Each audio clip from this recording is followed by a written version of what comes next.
My mom took out a $70,000 loan in my name, then called me her practice run. You're not even in the same league as Sarah, she said. I mailed her a book called Parenting for Beginners and froze every account with my name on it. She started screaming. And that was just page 1. You're not even in the same league as Sarah, Mom said, stabbing her fork into a microwaved lasagna like it had personally offended her. She wouldn't be stupid enough to sign a loan without reading it. But then again, you always were the practice run. I didn't say anything. Not yet. Sarah, of course, was her golden girl. The one who made smart choices like getting knocked up at 22 and moving back home indefinitely. The one who, last year, maxed out 2 credit cards and somehow got rewarded with a healing retreat in Sedona that I paid for. Me? I was the guinea pig. The glitch before the final product. I looked at Mom across the table. She was in her usual fleece robe, hair in a messy bun, and still somehow managed to act like the queen of some suburban kingdom built on overdrafts and unpaid utilities. Dad sat to her right, silent as usual, only chiming in to make noises of agreement when she needed a chorus. The moment I knew something was wrong started 3 weeks earlier. It was a Friday morning, and I was updating my bank app before heading into work. My checking account was lower than expected. Like $70,000 somehow missing kind of low. I froze. Logged in again. Double-checked everything. And that's when I saw it. A loan. In my name. Opened 6 months ago. $70,000. I stared at the screen so long my coffee went cold. I hadn't taken out a loan. I hadn't even applied for a credit card recently. But someone had. And they used my name, my social, my information. That someone was my mother. I confronted her in person, stupidly thinking she'd deny it. Or cry. Or at least lie better. Instead, she laughed. You should thank me, she said, casually rinsing a mug in the sink like she hadn't just committed financial identity fraud. I didn't take it for me. It's for the family. Sarah needed help. You know how hard it's been for her. Help? I repeated, barely holding it together. With what? A new SUV and another semester of grad school she's going to drop out of again. She didn't even blink. It's not just about school. She has 2 children. Real responsibilities. Unlike you. That part stung more than I wanted to admit. I work full-time. I live alone. I've paid their bills on and off for the past 5 years, electricity, groceries, even bailed them out of a payday loan once. But none of that counted. Not to her. To her, I was still the practice run. The mistake she learned from. You're not even in the same league as Sarah, she repeated. You're lucky we even trust you with things like this. Like this. As if using my identity to take out a massive loan and giving the money to my sister was an act of trust. I walked out without saying a word. That night, I mailed her a book I bought off Amazon. Parenting for Beginners. No note. Just that. And the next morning, I froze every single account with my name on it. Credit. Banking. Utilities. Everything. That's when the screaming started. And that was just page 1. I wish I could say the screaming was the worst of it. But it wasn't. It was the silence that followed. That weird, sticky, calculated silence. The kind that only families like mine know how to weaponize. After I froze the accounts and sent the book, no one called. No texts. Not even one of Mom's guilt-soaked emojis. Just nothing. Until Sarah posted a Facebook status 2 days later. Some people are born to give. Others are just empty. Thankful for those who show up when it counts. #RealFamily, #SingleMomStrong. The comments were filled with sympathy and heart emojis. One of our aunts even chimed in, "You're the backbone of this family, Sarah." I wanted to throw my phone. I wanted to scream, "You're welcome for the backbone. I'm the one who paid for her spine." Instead, I screen capped everything. That was the day I created a folder on my desktop called Practice Run, Evidence. The deeper I dug, the worse it got. I pulled my full credit report. Turns out, the $70,000 loan wasn't the only thing. There was also a store credit line opened in my name a year ago. Electronics. Furniture. A flat screen. Delivered to Mom and Dad's address. I called the store and pretended to be my father. Said I was doing a family audit. The woman on the phone laughed and said, "Oh yeah, we love working with your wife. She's always so sweet." Sweet. Right. The same woman who once told me at 17, if we hadn't had you so young, we might have actually lived. But it wasn't just the money. It was how they all expected me to keep going. The week after the account freeze, my dad texted me. "Your mother's not doing well. Maybe you could help with Sarah's car payment this month? She's stressed." As if I hadn't just discovered he co-signed my name on two of his failed business ventures, one of which was currently in collections. I replied with a single word. No. 10 minutes later, I got added back into the family group chat, a place I'd left months ago. The name had been changed to Family Real Ones Only. The first message? From Sarah. Don't forget Mom's birthday dinner is next weekend. RSVP only. Dad's covering the bill since some people are too busy protecting themselves. They were taunting me, mocking me for protecting myself from their crimes. I stared at the screen and thought, this is war. But the real explosion didn't come until the screenshots. You see, I wasn't the only one they underestimated. One night, I got a message request on Instagram from a girl named Elise. Hey, you don't know me, but I used to date your cousin Tyler.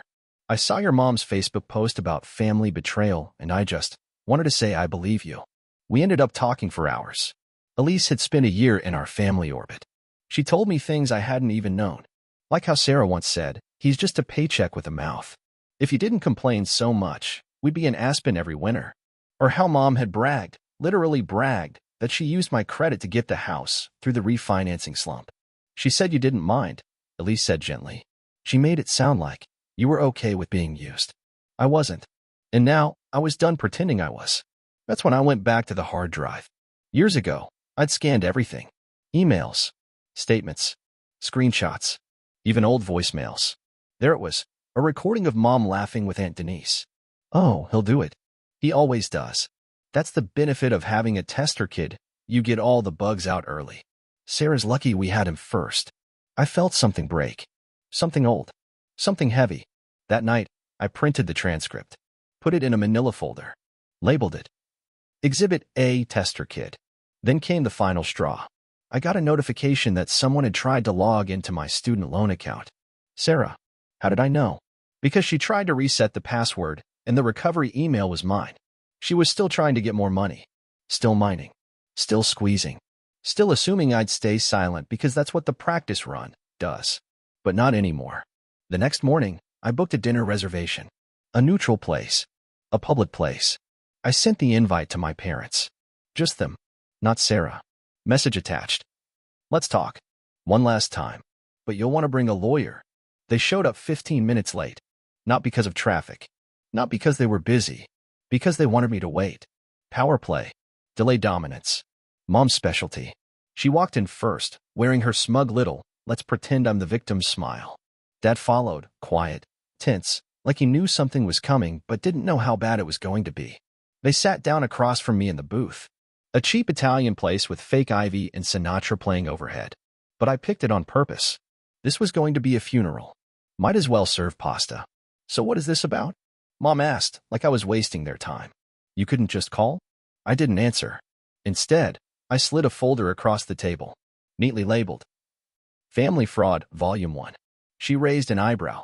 Dad didn't touch it. I know about the loan, I said. The one in my name. I know about the second one too. The fake address.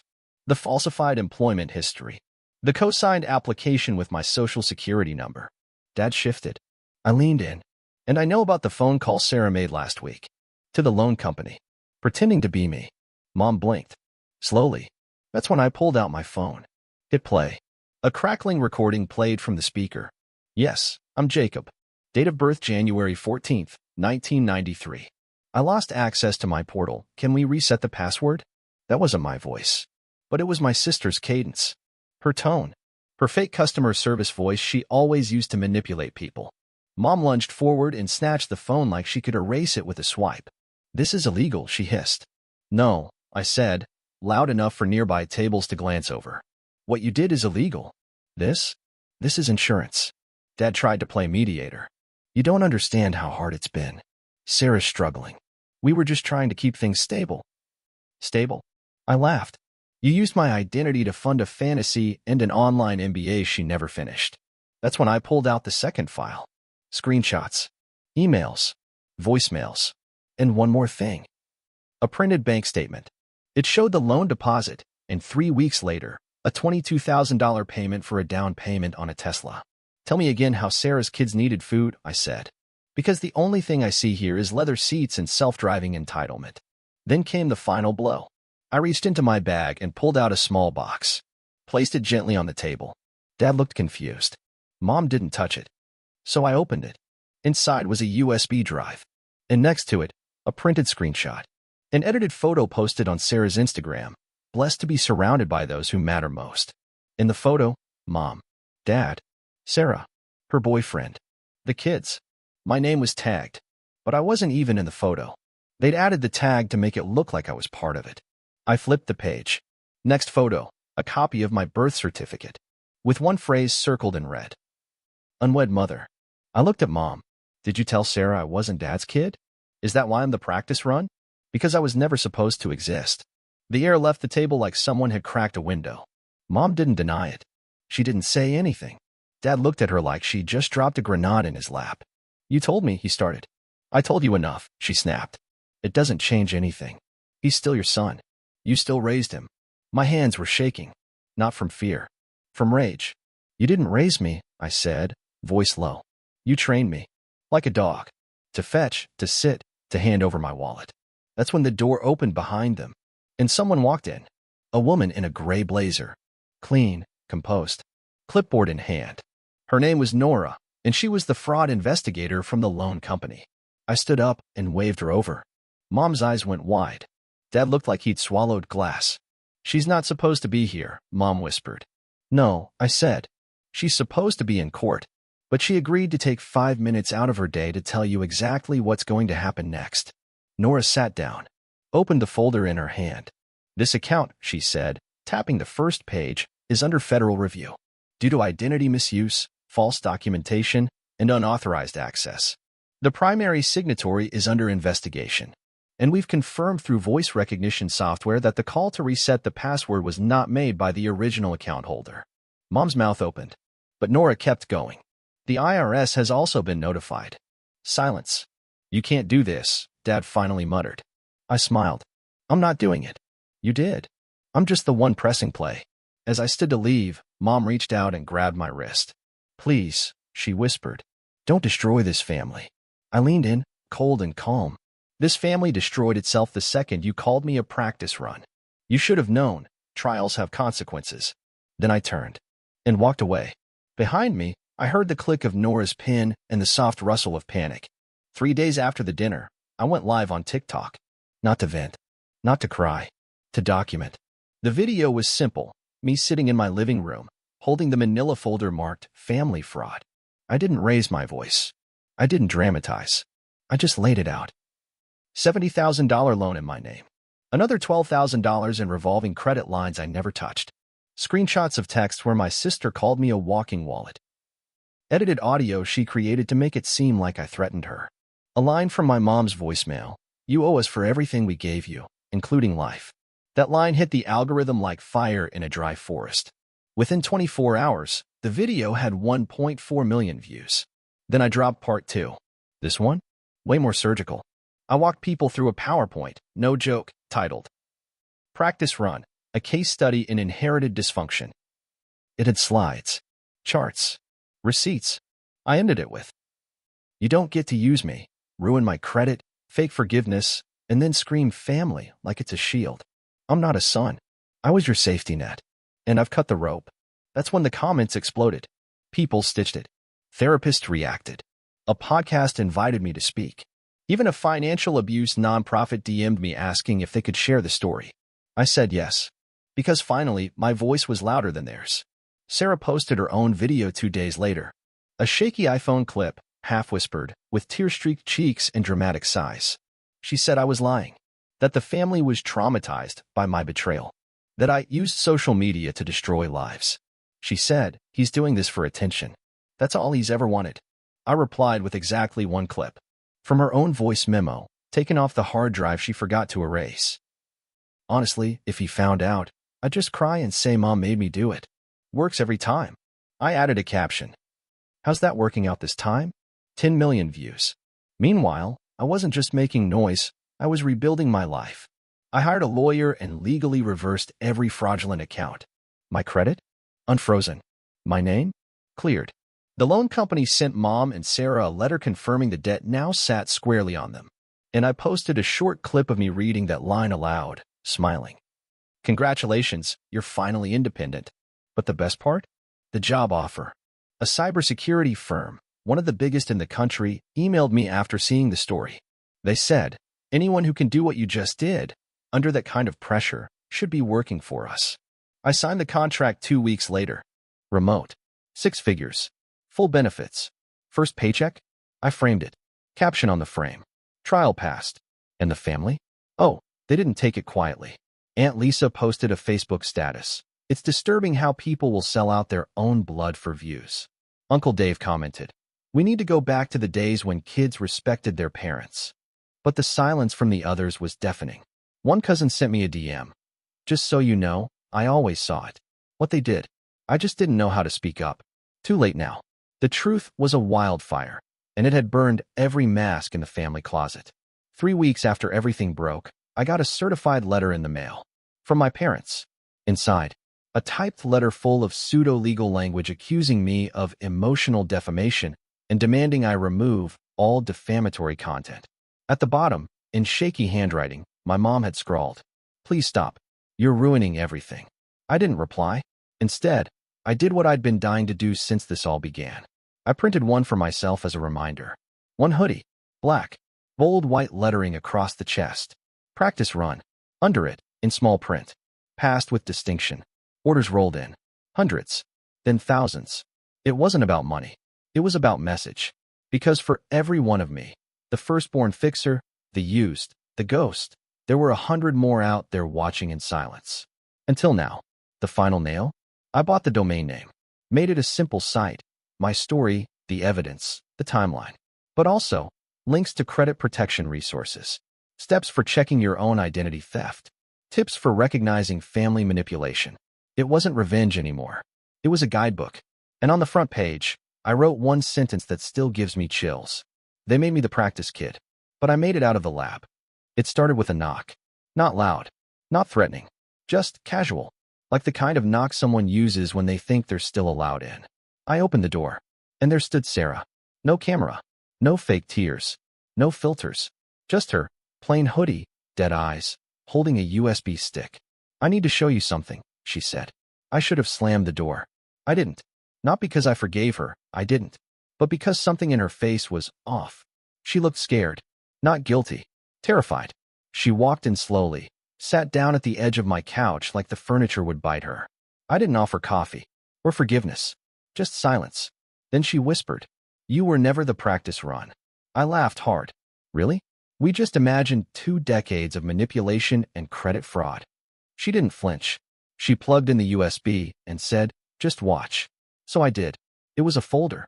Labeled Mom's Drive. Dozens of files. Old emails. Scans. Legal forms. At first it looked like more of the same, until I opened a document dated 18 years ago. A notarized statement. It was a guardianship agreement. Not for me. For Sarah. I stared at the screen. My brain took a second to catch up. What is this? Sarah looked at the floor. Mom, isn't my real mom. She said it flat. Hollow. Like a truth she'd carried so long it no longer hurt. Just rotted. I was adopted. Not legally. Quietly. Mom's older sister had me in another state. Gave me up. Our mom took me in, told the family we were cousins. Said she was helping out. Then she just kept me. I blinked. Wait. You're not. She shook her head. She's not my biological mom. You are. Silence. Not just in the room, in my head. Time stopped. What? Sarah looked at me. Her eyes, blue, like mine. Her fingers, curled the same way mine do when nervous. She whispered, I did the DNA test last year. After everything. I thought maybe I was adopted or something. I was. But not by strangers. I stood up. My legs were shaking. She kept talking. Mom had you when she was 17. Then her parents took you. Raised you like their own. She was forced to act like your sister. Then she had me at 24. And the same cycle started. Only this time, she kept me. But she never forgave you for existing. She hated you because you were the reminder. The stain. The trial she failed. And me? I was her second chance. My world cracked. I was never the practice run. I was the truth she buried. Sarah took a breath. I'm not here to ask for anything. I just needed you to know. Before it all falls apart. I didn't ask what she meant. I didn't need to. Because the next morning, my phone buzzed. Local news station. Breaking. Former social worker and loan officer under investigation for identity theft, tax fraud, and unlawful guardianship practices. There was a photo. Mom, being escorted out of a courthouse. Turns out, the same social worker who helped process my fake school loans had also lost records back in the 90s. She and Mom had a deal, silence in exchange for kickbacks.